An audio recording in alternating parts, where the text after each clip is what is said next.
সুন্দর কণ্ঠ যদি দাউদ পয়গম্বরের হয় রে, আল্লাহর পরে যার সম্মান, আল্লাহর পরে যার ইজ্জত, সমস্ত নবীকুলের সম্রাট সেই নবী মুহাম্মদুর রাসূলুল্লাহ সাল্লাল্লাহু আলাইহি ওয়াসাল্লামের কণ্ঠটা কেমন হবে? সুবহান।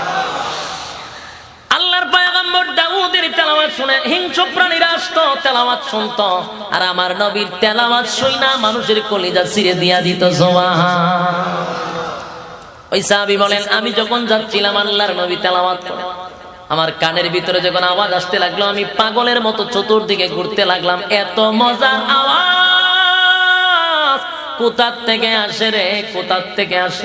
এত মজা, এত মজা। পাগল পাগল হইয়া তুলাটা ফেলে দিয়া চিন্তায় পড়ে গেল, এটা তো মন্ত্র হতে পারে না। আমার বেঈমানের বাচ্চাগুলি বুঝাইছে, আব্দুল্লাহর পুত্র মুহাম্মদ মন্ত্র পড়ে, আমি শিক্ষিত মানুষ, এগুলা মন্ত্র হতে পারে না। এত সুন্দর ছন্দ মিলাইয়া মিলাইয়া উনি কথাগুলি বলতেছেন, আমি প্রত্যেকটার অর্থ বুঝি। এত মজা, এত মজা, এটা কোনোদিন মন্ত্র হতে পারে না। এইভাবে আমি তালাশ করতে লাগলাম, সামনের দিকে যাইতে লাগলাম। খানায় কাবার সামনে আল্লাহর পয়গম্বর তেলাওয়াত করে, যেই মাত্র নবীর চেহারা মুবারকের দিকে তাকাইছি, এমনি উনি চিৎকার মেরে বলেন, না আমি এটা কি দেখলাম? এত সুন্দর মানুষ আমার জিন্দেগিতে আমি দেখি নাই। আল্লাহর নবীর দেখে পাগল হয়ে গেছে গো। এত সুন্দর চেহারা, এত সুন্দর চেহারা। একটা সেকেন্ড উনি জিজ্ঞাসা করলেন না, একটা সেকেন্ড দেরিও করলেন না, জিজ্ঞাসাও করলেন না, একটা দৌড় দিয়ে গিয়ে বলেন, হাবিব একটা সেকেন্ড দেরি করতে চাই না, আগে পড়ায়া দেন লা ইলাহা ইল্লাল্লাহু মুহাম্মাদুর রাসূলুল্লাহ। সাথে সাথে কালেমা পড়া ঈমান আনছে, জোরে কাম সুবহান। যেদিন হযরত ওমর কালেমা পড়ছিল, সেদিন আল্লাহর নবীর সামনে এসে বলে, নবী গো, আমি ওমর কালেমা পড়ছি, আপনি লুকাইয়া লুকাইয়া আপনি দেখলাম নামাজ পড়েন, আপনি আল্লাহর নবী সত্য, কোরআন সত্য, তাহলে আপনি কেন লুকাইয়া লুকাইয়া কালেমা পড়েন, নামাজ পড়েন, ঘটনা কি? নবী বলেন, ওমর রে, এটা মাক্কি জিন্দেগি, এখানে আমার লুকাইয়া লুকাইয়া হিকমতের সহিত কাজ করতে হবে, ডাইরেক্ট অ্যাকশনে যাওয়া যাবে না।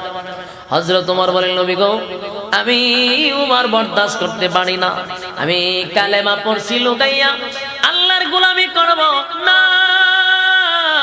অগণবীজি, আপনি আমার অনুমতি দেন, আমি আপনারে বললাম আপনি আপনার সাথী সঙ্গীদেরকে নিয়ে প্রকাশ্যে নামাজ পড়বেন।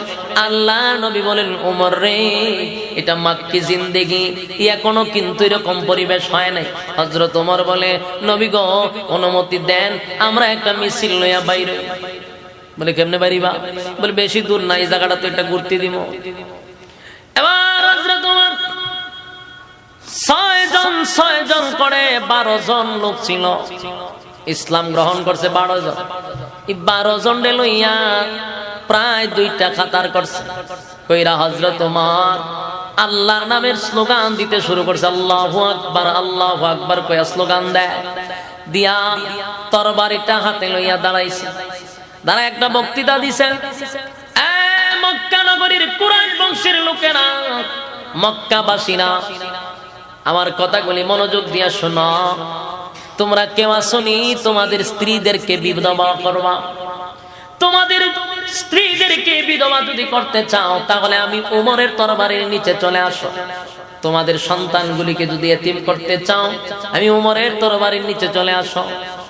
এইভাবে বক্তব্য দেওয়া শুরু করছে। হ্যাঁ, আবু জাহিল চিন্তা করলো, কে রে, আমার মহল্লার ভিতরে এত জোরে জোরে কে কথা কয়, এত জোরে জোরে হুঙ্কার কে দেয়? দৌড়াইয়া গড়তিয়া বাইরে দেয়, উমরে বক্তৃতা দেয়। যেই দেখছে উমর আবার দৌড়া ঘরের ভিতরে ঢুকে গেছে। কথা বোঝেন নাই? যেই দেখছে উমরে বক্তব্য দেয়, আবু জাহিল সর্বনাশ, সর্বনাশ, উপায় নেই, আমি যাই। ঘরের ভিতরে ঢুকে গেছে। কারো সাহস নাই উমরের সামনে এসে কথা বলতে। সুবহান। উমরের রাগ কিন্তু মারাত্মক ছিল। ওমর খলিফাতুল মুসলিমিন ইসলাম ধর্ম গ্রহণ করার পরে দিনের প্রচার প্রসার যেমনই হোক, কিন্তু ইসলামের শক্তি বেড়ে গেছিল। কথা হয় না? প্রকাশ্যে দাওয়াত দেওয়া ওমরের কাছ থেকে শুরু হয়েছে। ইসলাম গ্রহণ করার কারণে ইসলামের উপহার হয়েছে কিনা? এই উমরও কিন্তু আমার আল্লাহ ছায়া আনছে আল্লাহর কাছ থেকে। উমরে আল্লাহ ছায়া আনছে। আবু জাহিলের লাগে দোয়া করছিল। আবু জাহিলের জন্য আর উমরের জন্য দোয়া করছিল আল্লাহ রাসূল। আল্লাহ দুইটার মধ্যে একটা আমারে দিয়া দেন। এই দুইটারই প্রভাব বেশি। আল্লাহ তোমার কাছে আমি চাই গো, দুইটার মধ্যে আমার একটা দিয়া দেন। আল্লাহ দোয়া কবুল করছে উমরের বেলায়। সুবহানাল্লাহ। উমর এমন একজন ব্যক্তি ছিল যার মর্জি মিজাজ মতেও আল্লাহ কোরআনের আয়াত নাজিল করছে। মেজাজে ওহী বলা হয় যার মর্জি মিজাজ মতো আল্লাহ কোরআনের আয়াত নাজিল করছে। সুবহানাল্লাহ। সুবহানাল্লাহ। আল্লাহ রাসূল আমি তইল শেষ নবী, আমার পরে যদি নবী কেউ হইতো তাহলে উমর হইতো। সুবহানাল্লাহ। উমরের এই যোগ্যতা আছে। খলিফাতুল মুসলিমিন উমররে দেখলে মানুষ ভয় পাইতো। একবার আল্লাহর হাবিব রাস্তা দিয়া যাচ্ছিলেন, গ্রাম্য একটা লোক গাট্টি একটা লইয়া, গাট্টি বুঝুন না আপনারা, ব্যাগ লইয়া যাইতেছে। তা আল্লাহর রাসূল কইল এটার ভিতরে কি? এটার ভিতরে একটা সাপ। তো দেখি না এটার ভিতরে কি আছে? কনা দেখানো যেত না? ও ভাই একটু দেখি এটা কি? কনা দেখানো যেত না? দেখাওই না। রাসূল যতই কয় আরো চিন্তা থাকে। তা আল্লাহর রাসূল দেখে দেয় না। পরে হঠাৎ করে রাসূল দেখে হে কাঁপতাছে, আবার নিচু চাইয়া দেহে প্রস্রাব করে লঙ্গি সঙ্গি বাসায় নিল। রাসূল কো সব বরস কিরে, আমি তোর কিছু কইলাম মনে হে লঙ্গি টুঙ্গি বাসায় নিল, কাঁপতাছে তরতর করে, চোখ দুইটা বাই করে দিছে। ঘটনা কি? রাসূল ফিসা চাইয়া দেহে উমর কারণ হয়েছে। সুবহানাল্লাহ। বাড়ি কি হবে? উমর যে পিছেটা খারিয়া যখন দেখতাছে যে রাসূল কইতাছে হে ব্যাগ খুলে না, উমর খালি চোখটি একটা বাইরে লাল করছে, খালি হে জায়গা তরতর করে কাঁপে আর মুতে।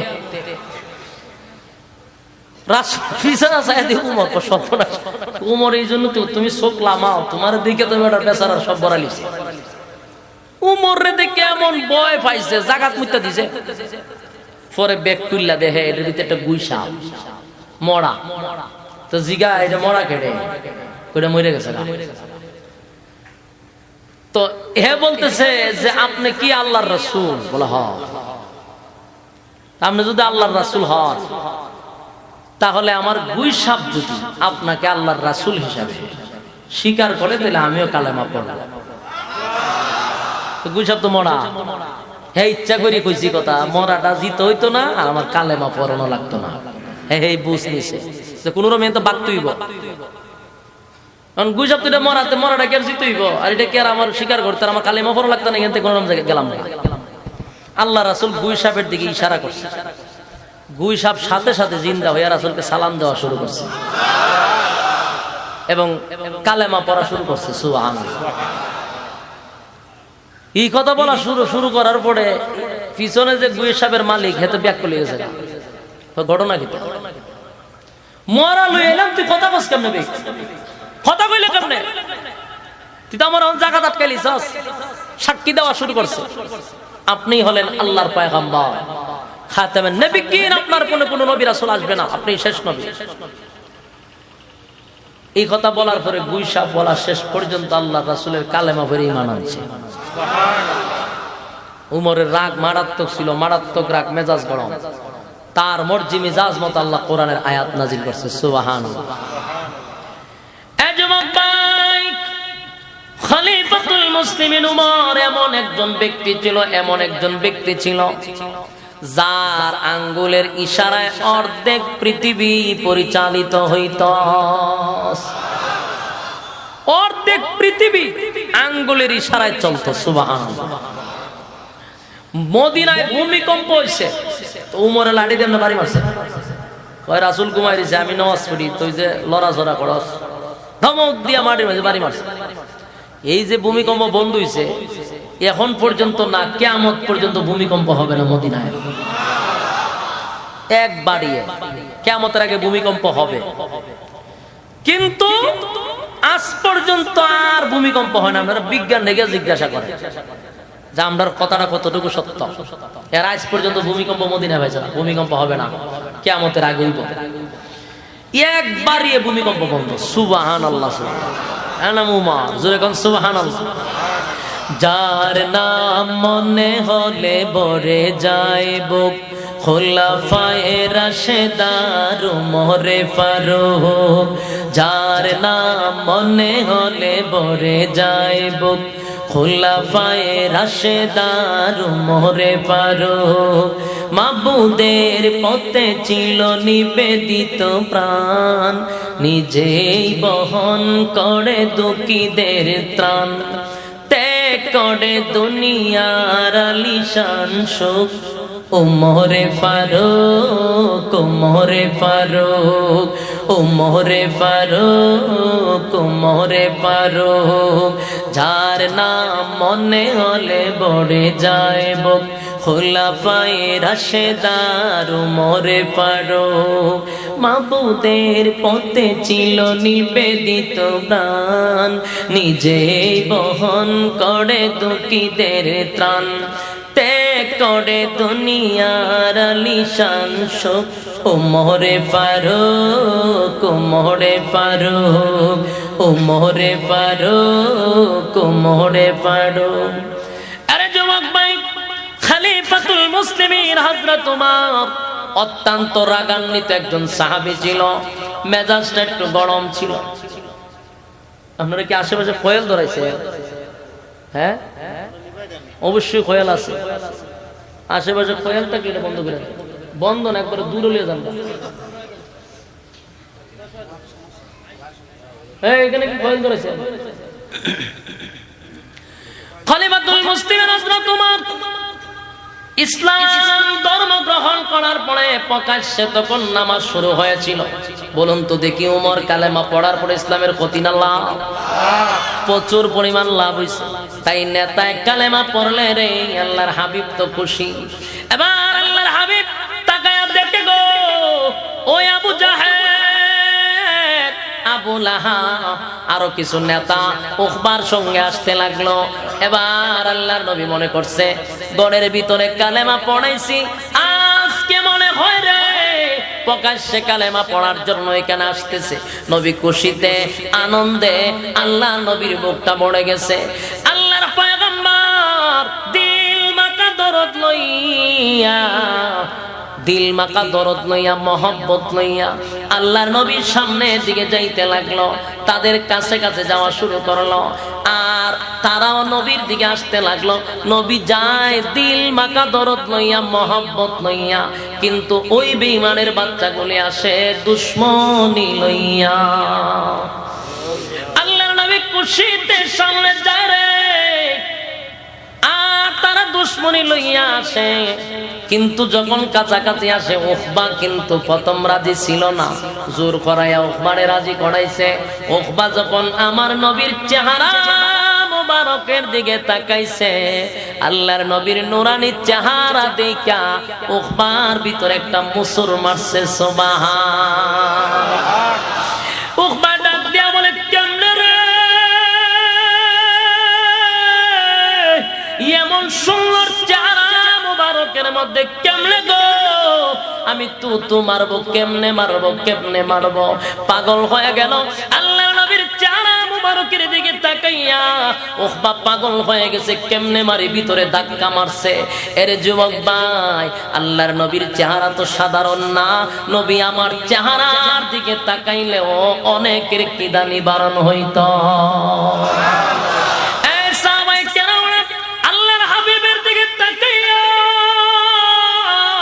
নবীর চেহারা মুবারকের দিকে তাকায়া থাকলে ক্লান্তি দূর হয়ে যেত, ক্লান্তি দূর হয়ে যেত। নবীর চেহারার দিকে তাকাইলে তাদের দুঃখ সব সরে যাইত। এমন মায়ার চেহারা, এত সুন্দর চেহারা, এই চেহারা তো সাধারণ চেহারা না, যার চেহারার দিকে তাকাইয়া অসংখ্য বেঈমানগুলি কালেমা পড়ে ঈমান আনছে। আল্লাহু আকবার, আল্লাহু আকবার। ইসলাম, ইসলাম, ইসলাম, ইসলাম, ইসলাম, ইসলাম।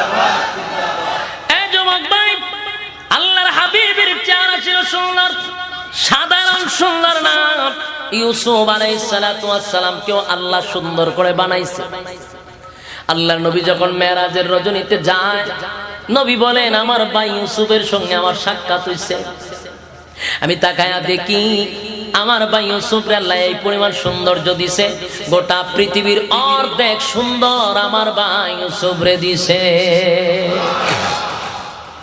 কিন্তু যুবক ভাই, ইউসুফ নবীর শুধু চেহারা দেখে গো কালেমা কেউ পড়ে নাই, আমার নবীর চেহারা দেখেও মানুষ কালেমা পড়ছে। বেঈমানগুলি যখন আসতো আল্লাহর নবীর বিরুদ্ধে অপপ্রচার শুরু করছিল, উনি পাগল, উনি অসুস্থ, গোটা মক্কা নগরীতে প্রচার করছে, চতুর্দিক দিয়ে যুবকগুলি দাঁড় করায় রাখতো, কেউ যেন নবীর কাছে না আসতে পারে। পাগল পাগল বইলা মানুষকে সরাইয়া দিত, কারণ যারাই নবীর কাছে আসতো নবীর কথা শুই না কালেমা পড়ত। গোটা মক্কা নগরীতে খবর হয়ে গেল আল্লাহর হাবিব পাগল। তো পাগল দেখার জন্য আয়েশা যখন নবীর নূরানী চেহারা দেখে তখন মানুষ পাগল হয়ে যায়, পাগল হয়ে যায়। এত সুন্দর চেহারা পাগলের হতে পারে না, উনি আল্লাহর পয়গম্বর, এর মধ্যে কোনো সন্দেহ নেই।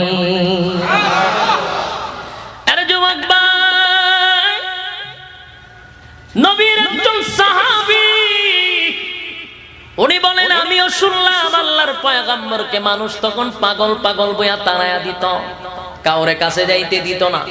আমিও পাগলের বয়ে একটু দূরে দূরে থাকতাম, কিন্তু কোনদিন আমি ওনাকে দেখি নাই।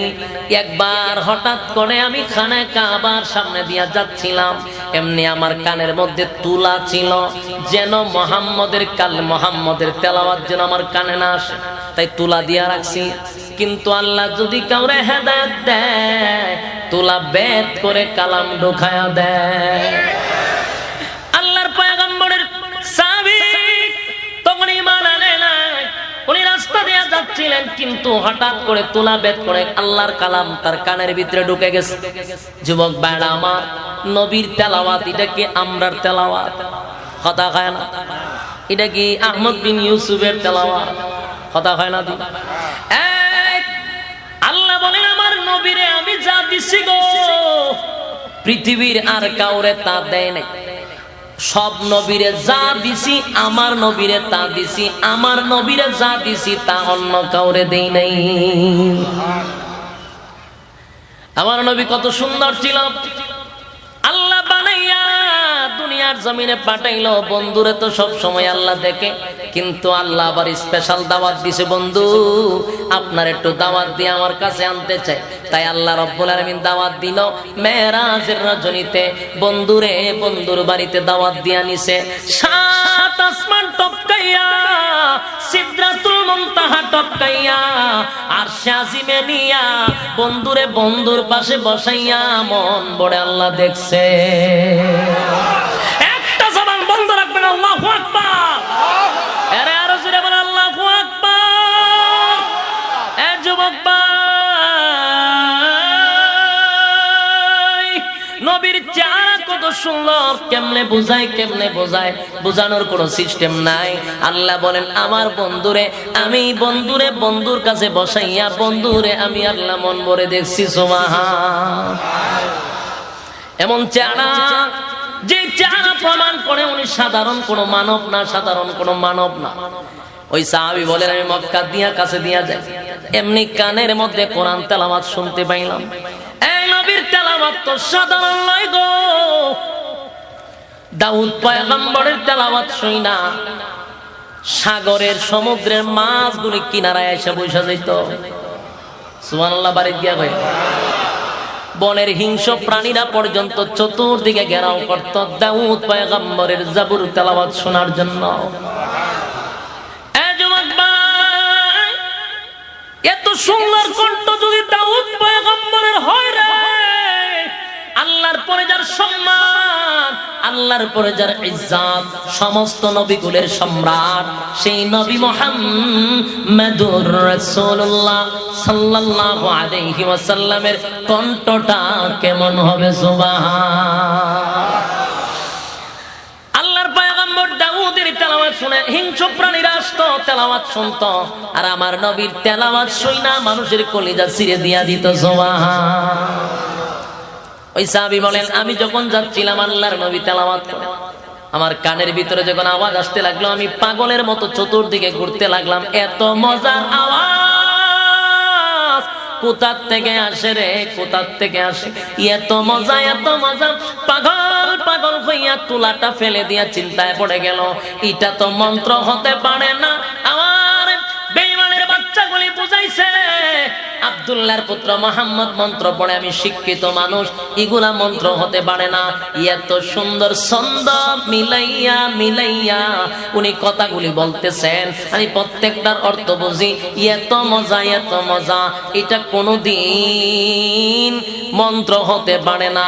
এইভাবে আমি তালাশ করতে লাগলাম, সামনের দিকে যাইতে লাগলাম। খানায় কাবার সামনে আল্লাহর পয়গম্বর তেলাওয়াত করে, যেই মাত্র নবীর চেহারা মুবারকের দিকে তাকাইছি, এমনি উনি চিৎকার মেরে বলেন, না আমি এটা কি দেখলাম? এত সুন্দর মানুষ আমার জিন্দেগিতে আমি দেখি নাই। আল্লাহর নবীর দেখে পাগল হয়ে গেছে গো। এত সুন্দর চেহারা, এত সুন্দর চেহারা। একটা সেকেন্ড উনি জিজ্ঞাসা করলেন না, একটা সেকেন্ড দেরিও করলেন না, জিজ্ঞাসাও করলেন না। একটা দৌড় দিয়ে গিয়ে বলেন, হাবিব একটা সেকেন্ড দেরি করতে চাই না, আগে পড়ায়া দেন লা ইলাহা ইল্লাল্লাহু মুহাম্মাদুর রাসূলুল্লাহ। সাথে সাথে কালেমা পড়া ঈমান আনছে, জোরে কাম সুবহান। এ যুবক ভাই, কালেমা পড়া ঈমান আনছে রে, একজন দুইজন নয়, অসংখ্য বেঈমান নবীর চেহারা দেখে কালেমা পড়ছে, কণ্ঠ শুইনা কালেমা পড়ছে। আগের আবু জাহেল, আবু লাহাব বাড়া দিনের বেলায় নেতৃত্ব দিত, মুহাম্মদের কাছে দাঁড়াও, কেউ যাবি না, মুহাম্মদের তেলাওয়াত কেউ শুনবি না, সাবধান সাবধান। গোটা এলাকায় লকডাউন দিয়া দিত, কেউ বাহির হতে পারবি না, সবাইরে লকডাউনে ঢুকাইয়া আবু জাহিল্লা রাত্রের বেলায় চুপি চুপি আমার নবীর তেলাওয়াত শুনতো। জোরে গঞ্জমা। আগের আবু জাহেল গুলি কোরআন শুনতে মজা পাইতো, কথা কয় না? এখনকার আবু জাহেল গুলি কোরআন শুনতেও চায় না, কোরআন পড়তেও দিতে চায় না। আগের থেকে এখন ডিয়ারিং মারাত্মক, কথা কয় না? আগের আবু জাহেল কোরআন শুনতে মজা পাইতো, লুগাইয়া লুগাইয়া নবীর তেলাওয়াত শুনতো। যদি জিগায়, কিরে তুই না লকডাউন দিছিলি কোরআন না শোনার জন্য, তুই দি রাত্রের বেলা লুগাইয়া লুগাইয়া আব্দুল্লাহর পুত্র মুহাম্মদের তেলাওয়াত শুনতে আসছস? এবার আবু জাহেল উত্তর দেয়, দোস্ত রে, কারো কাছে বলিস না, ইজ্জত থাকবে না। আমি সবাইরে নিষেধ করলাম, অথচ আমি আসলাম। তার কারণ হলো মুহাম্মদের তেলাওয়াত শুনে অভ্যস্ত হয়ে গেছি। তেলাওয়াত না শুনলে রাত্রে আমার ঘুম ধরে না। এটা এত মজা, এত মজা, এত মজা, এত মজা। তেলাওয়াত নবীর কণ্ঠ এত সুন্দর ছিল। আল্লাহ বলেন, আমার নবীরে যা দিছি আমি কাউরে তা দেই নাই। চেহারা দিছি আমি আল্লাহ এমন আর কোম্পানিতে বানাই নাই। কণ্ঠ দিছি, কণ্ঠ আমি আল্লাহ কারোর জন্য আর বানাই নাই। এত সুন্দর করে নবীরে বানাইছে, এই চেহারা দেখলে মানুষ বুঝতে পারে এটা পয়গম্বরী চেহারা। এটা কোনো মৃত্যুকের চেহারা হতে পারে না, প্রতারকের চেহারা হতে পারে না। এই চেহারা তো কোনো খারাপ মানুষের হতে পারে না, পাগলের হতে পারে না। এই চেহারা দেখলেই মানুষ কয় উনি আল্লাহর পয়গম্বর, সাধারণ কোনো মানব না। এবার উকবা ডাক দিয়া কই, কেমনে রে আমি তো মারবো, এমন চেহারার মধ্যে কেমনে তো মারি? কিন্তু পিছনে বন্ধু নেতৃত্বের জন্য, নেতাগিরি করার জন্য, গদির আশায়, চেয়ারের লোভে আর সামলাইতে পারলো না। নবীর সামনে গিয়া আল্লাহর পয়গম্বর তো দিল মাকা দরদ লইয়া আসছে, মহব্বতে ভিতরটা বড়া। নবীর সামনে যায়, আগায়া আগায়া কথা বলতে চায়, এরা দুশ্মনী নিয়ে সামনে আগায়। যেই মাত্র নবীর সামনে গেল, আল্লাহর পয়গম্বর কই, উকবা নেই, ঘরের ভিতরে কালেমা পড়া ইসলাম, এবার বুঝি প্রকাশ্যে কালেমা পড়ার জন্য আসছস? এমনি উকবা কয়, না মুহাম্মদ রে, কালেমা পড়ার জন্য আসি নাই। তাহলে কেন আসছস? বলে কালেমা ফিরায়া নেওয়ার জন্য আসছি। জোরে কর নাউজুবিল্লাহ। কালেমা ফিরায়া নিবে রে, এই কথা বলার সাথে সাথে উকবা আল্লাহর নবীর চেহারা মোবারকের মধ্যে থুথু মারছে। একটা জবান যদি বন্ধ থাকে বুঝবো ইমানের দুর্বলতা আছে। জোরে কোন আল্লাহু আকবার, জোরে কোন নাউজুবিল্লাহ, আরো জোরে কোন নাউজুবিল্লাহ। কত বড় জাহেল, কত বড় কপাল পোড়া, কত বড় কপাল পোড়া। কপাল পোড়া হইলে এমন সুন্দর চেহারার মধ্যে তুতু মারতে পারে? যেই মাত্র তুতু মারছে আল্লাহর হাবিব অবাক হয়ে গেলেন। সাথে সাথে নবী মাটিতে বৈশা গেলেন। বৈশা একটা চিৎকার মেরে বলে, আরে উকবা কি করলি? গতকালকে আমি তোরে জান্নাতের টিকেট হাতে দিয়ে আসলাম রে। আমি না তোরে নিজের হাতে আমি কালেমা পড়াইলাম, নিজের হাতে জান্নাতের সার্টিফিকেট দিলাম।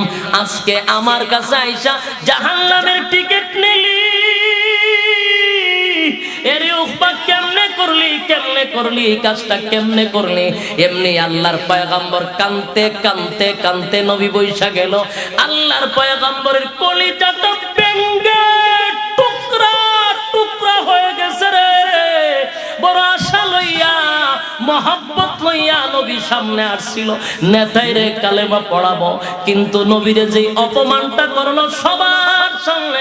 আল্লাহ নবী কানতে কানতে নবী বেহুশ হয়ে যায়। হায় রে উকবা সবার সামনে কেমনে কামটা করলি? নবী কান্দে। আমার আল্লাহ ডাক দিয়ে বলে, জিবরাইল আমার বন্ধুর মা নাই, বন্ধুর বাবা নাই রে, বন্ধুর আত্মীয় স্বজন কেউ নাই। কে আমার বন্ধুরে সান্ত্বনা দিবে বল? আমার বন্ধুরে আমি সান্ত্বনা দিব। সাথে সাথে জিবরাইল পাঠাইয়া দিল। আল্লাহ জিবরাইল পাঠাইয়া আমার তেলাওয়াতকৃত আয়াত, যেই আয়াতগুলি আমি আপনাদের সামনে তেলাওয়াত করছিলাম আর বলছিলাম কেন নাজিল হইল, কোন কারণে নাজিল হইল, আল্লাহ রাব্বুল আলামিন এই মুহূর্তে এই ঘটনারে কেন্দ্র করে আমার আল্লাহ দুইটা আয়াত নাজিল করে জানায়া দেয়। ওয়া ইয়াউমা ইয়া'আদ্দুজ যালিমু আলা ইয়াদাই ইয়াকুলু ইয়া লাইতানি ইত্তাখাযতু মা'আর রাসূলি সাবিলা। আল্লাহ আয়াতগুলো নাজিল করে বলেন, নবী গো কান্দেন না গো নবী, কান্দেন না, কান্দেন না। আপনার কান্না আমার আল্লাহ বরদাস্ত করতে পারে না। ওগো নবীজি, আমার আল্লাহর যদি কেউ গালি দেয় আমার আল্লাহ এত রাগান্বিত হয় না, বেজার হয় না। সকালে যদি আমার মালিকরে কেউ গালি দেয় রে, আমার আল্লাহ কিন্তু বিকাল বেলা তার জন্য খাবারের রেডি করে। ভালো করে দেখবেন, অনেক নাস্তিকের মুরতাদ আমার আল্লাহরে গালি দেয়, কিন্তু আমার আল্লাহ তার খানা বন্ধ করে না, টাইমলি টাইম তার সামনে খানা রেডি করে দেয়। আমার আল্লাহরে গালি দিলে আল্লাহ প্রতিশোধ নেয় না, আসমান থেকে গজব পাঠায় না। বন্দা গালি দিছে আমার আল্লাহর কষ্ট লাগে না, কিন্তু আল্লাহ বলে আমার কষ্ট লাগে আমার বন্ধুরে যদি কেউ গালি দেয়।